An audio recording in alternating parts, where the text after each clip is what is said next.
a single penny to our ECD facilities. Ramogi manajumbe rieyo bang' do ochako mar osuru marudi manengogi ogonyore. Sirkal lero ni nitie okenge ma imedo keti mag biro neno ni chenrono oduogo e wang'e kokalo e rieyo chike mane do koni ne ok oluyo makare. Walter Nyambaga nigi ler mathoth. There would be those who would benefit and not everyone would benefit. Makaluwore kod kamiti mar od bura marango weche mag udi kod chenro mag boma mocho e kom kod ja od bura ma Emrwad Kiri Johana Ngieno moko ni gibiro cholo lipot mar paro mar chik mar udi manengogi ogonyore ne od bura jumbe ariyo mabiro. It will be less than 2 weeks because it is as a question of dealing with the public participation bit, which I think will be complete, will be done by tomorrow.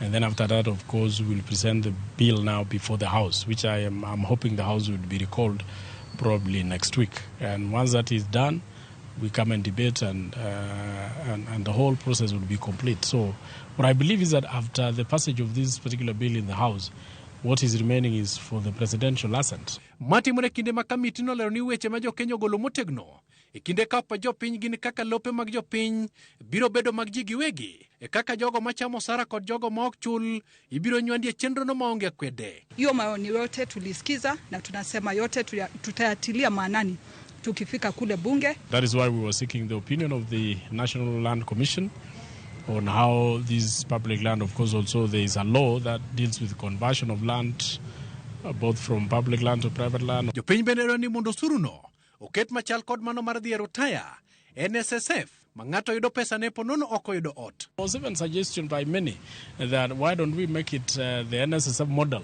so that in the event you don't get a house and you retire, you can still get back your contribution. So those are the issues we are going to debate. In our report, issues to do with ensuring that if you have contributed to the levy, you are able to get your money on retirement.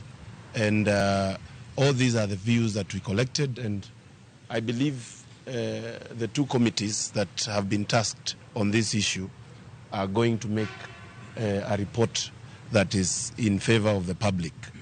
Komiti no bende uwuok mager kod Attorney General Justin Muturi kum leo moko chope mbele kamiti no kagise ni otaya pise kod tok moruodho. I am having a problem with the AG's office because they are the main advisor to the government on law-making process. And, I expect the AG's office, because this is a government bill, to have worked with the committee hand in hand for the last number of days. I want to call them upon and say they are actually dismally performing. If the AG is not available for a lawmaking meeting like this, then what else is he doing? And my understanding is that he's a principal advisor on legal matters to government.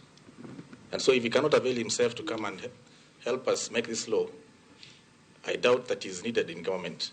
Whatever he's doing does not add value to this government at all.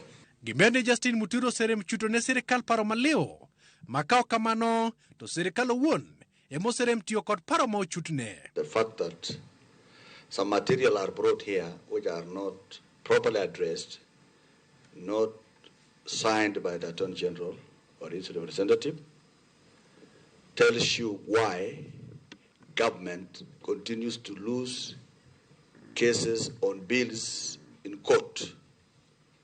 And the consequence is that taxpayers' money is lost. The Attorney General fails its function. So the President of the Republic of Kenya must look into his advisors.